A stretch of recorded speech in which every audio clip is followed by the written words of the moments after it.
Hello mga ka-customer. Eto na naman tayo. Another day, another parcel. Magbukas na naman tayo ngayon ng ating parcel.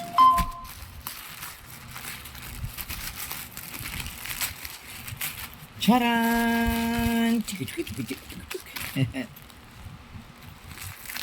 Grabe na ang gunting. Ating gugupitin.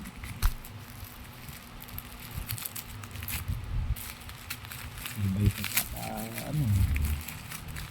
Uy.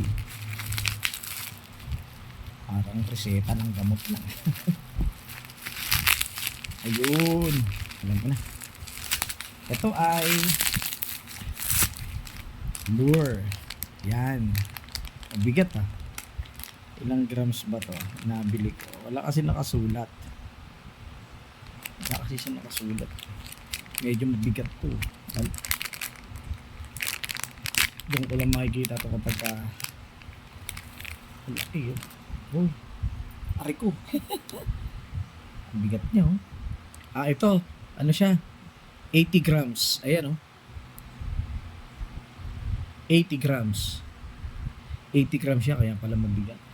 Tama-tama siya dito. Tama-tama dito. 100 grams yung floater tapos 3 ounce yung aking sinker. 3 ounce nasa 85.05 grams. Ang ganda ha. Bigat. Bakal. May bakal. Sumalig. Kala ko to plastic, hindi pala. Siya ay metal. Metal siya, metal. Yeah, pero maganda. Pang dagat to eh.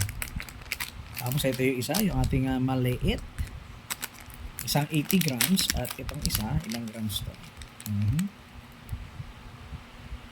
Yeah. Oh, yan cute. Siya ay 21 grams. Ayan. 21 grams. 21 grams siya. Ganda, di ba? Ganda. Itong 21 grams ko. Para dito naman to sa isa. Ayan. Ayan, maganda. Lure fish, lure bait. Lure bait lure bait. Ngayon, kung gusto nyo magkagaroon ng ganito, abay order na kayo. Lagay natin yung link ng Yellow Basket dyan sa baba. At ano pang inaantay nyo? Order na kayo. Legit. Salamat.